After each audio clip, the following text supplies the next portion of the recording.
warahmatullahi wabarakatuh.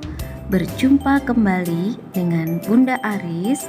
Hari ini kita memasuki tema yang baru, yaitu tema 8, menjaga keselamatan di rumah dan di perjalanan untuk muatan pelajaran bahasa Indonesia.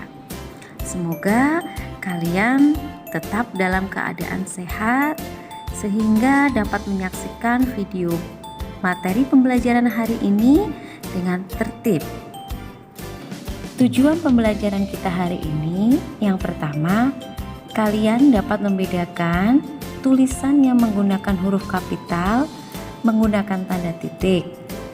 Yang kedua, kalian dapat menuliskan kalimat dengan menggunakan huruf kapital dan tanda titik. Baiklah, sebelum kita belajar, mari kita membaca basmalah bersama-sama. Bismillahirrahmanirrahim. Huruf kapital disebut juga sebagai huruf besar. Kapan kita menggunakan huruf kapital atau huruf besar tersebut? Huruf kapital digunakan yang pertama, huruf pertama kata ganti Tuhan. Contohnya Tuhan yang Maha Esa. Untuk penulisan kata Tuhan berarti T-nya menggunakan huruf besar. Yang Y-nya huruf besar, Maha M-nya huruf besar, dan Esa E-nya menggunakan huruf kapital. Huruf kapital yang kedua digunakan di setiap awal kalimat. Contohnya, Bunda punya kalimat permainan kasti adalah jenis olahraga berkelompok. Untuk penulisan kata permainan, huruf P-nya karena di awal kalimat dia menggunakan huruf besar atau huruf kapital. Yang ketiga, huruf kapital digunakan untuk awal nama orang. Jadi ketika penulisan nama orang, di awal setiap katanya selalu menggunakan huruf besar. Misalnya Komang, berarti huruf K-nya menggunakan huruf besar. Leni, berarti huruf L-nya menggunakan huruf besar, dan seterusnya. Penggunaan huruf kapital yang keempat adalah di awal kata nama tempat. Misalnya kita mau menuliskan Pantai Parangtritis ada di Yogyakarta. Berarti untuk pantai, P-nya kita menggunakan huruf besar. Parangtritis karena menunjukkan suatu tempat berarti menggunakan huruf besar, ada di Yogyakarta. Yogyakarta merupakan nama tempat, berarti huruf Y-nya menggunakan huruf besar. Yang kelima, penggunaannya digunakan di awal nama hari dan bulan. Kalian tahu ada 7 hari dan ada 12 bulan di setiap tahun. Untuk penulisannya menggunakan huruf besar untuk hari dan bulannya. Misalnya Bunda mau menuliskan Selasa 27 April 2021. Selasa, karena Selasa adalah nama hari, maka S-nya menggunakan huruf besar, dan April karena dia nama bulan, maka huruf A-nya menggunakan huruf besar.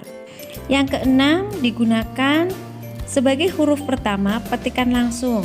Misalnya, Bunda Aris menuliskan sebuah kalimat percakapan, "Apa yang kamu lakukan, anak?" kata ayah. Setelah tanda petikan langsung, ada kata apa. Apanya, huruf A-nya menggunakan huruf besar. Nah, itu yang disebut sebagai huruf pertama petikan langsung. Selanjutnya, kita akan mempelajari tentang tanda titik. Saat menulis sebuah kalimat, kita juga harus memperhatikan penggunaan tanda titik. Nah, kapan tanda titik itu digunakan? Tanda titik itu digunakan ketika yang pertama, untuk mengakhiri sebuah kalimat. Jadi, tanda titik itu ditulis setelah kata terakhir dalam sebuah kalimat. Misalnya, Bunda mau menuliskan kalimat Anissa dan Maya berangkat ke sekolah bersama-sama. Jadi, setelah kata bersama-sama harus kita bubuhkan sebuah tanda titik. Penggunaan yang kedua adalah untuk memisahkan bilangan yang menunjukkan waktu. Contohnya, Ahmad tidur pukul 21.00. Nah, di sini 21.00, 21 itu menunjukkan jam dan 00 menunjukkan menit. Jadi, tanda titik digunakan untuk memisahkan angka jam dan menit.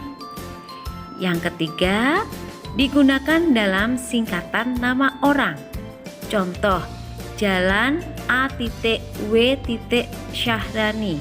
Itu sebenarnya artinya jalan A-nya itu adalah Abdul, dikasih tanda titik, W-nya Wahab, diberi tanda titik, dan Syahrani. Yang keempat, digunakan untuk memisahkan bilangan ribuan yang menunjukkan jumlah. Contoh, jumlah pengunjung museum ada 2.555. Di sini tanda titik digunakan untuk memisahkan angka 2 sebagai ribuan dengan angka 5 sebagai ratusan. Yang kelima adalah sebagai penulisan langkah-langkah kegiatan, bagan atau daftar. Contoh, siapkan gambar dan pensil warna. Setelah kata warna yang merupakan kata terakhir dalam kalimat tersebut, maka kita perlu bubuhkan tanda titik setelahnya. Tentunya kalian masih ingat dengan macam-macam atau jenis-jenis kata tanya yang sudah sering kita gunakan, yaitu apa, kapan, siapa, di mana, mengapa, bagaimana. Dan di setiap kalimat tanya selalu diawali dengan kata tanya yang tersebut sudah disebutkan Bunda, dan diakhiri selalu dengan tanda tanya. Itu yang menunjukkan bahwa kalimat yang kita buat merupakan kalimat pertanyaan. Nah, bagaimana anak soleh? Pastinya kalian sudah dapat membandingkan bagaimana tulisan yang menggunakan huruf kapital dan yang tidak menggunakan huruf kapital, atau kalimat yang menggunakan tanda titik atau tidak menggunakan tanda titik. Terus bisa membedakan kalimat tanya yang menggunakan kata tanya apa, siapa, kapan, mengapa, di mana, bagaimana, dan selalu diakhiri dengan tanda tanya ketika kalian mau menuliskan kalimat tanya. Oke, after we study, let's say hamdalah together. Alhamdulillahirabbil alamin. Semoga ilmu yang kita pelajari hari ini dapat bermanfaat bagi kita semua. Amin. Terima kasih anak soleh semuanya sudah menyaksikan video Bunda dengan tertib, dan tetap semangat belajar dari rumahnya. Patuhi protokol kesehatan, selalu jaga kesehatan kalian. Semoga berjumpa kembali di materi berikutnya. Wassalamualaikum warahmatullahi wabarakatuh.